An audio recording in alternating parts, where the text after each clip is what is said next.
mhlambe nangingabala ekukhuleni kwami ngikhule nginamahloni nanje ngisesenawo amahloni but nangifika stage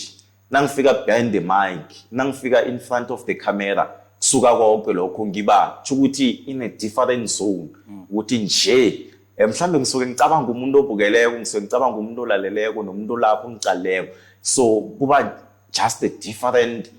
person usuke alapha singathi mhlambe uThulani nguye onamahloni mara uBongwe nguye kahle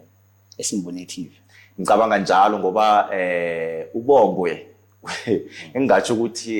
i-stage name sami ngicabanga ukuthi is that person umuntu athi nakamfunako is the one olandelela indwe zamasiko ilanguage umuntu othanda into zemedia begodwa ozenzako to his best capacity then nasufuna uThulani ke kula khona ke umthola khona in your education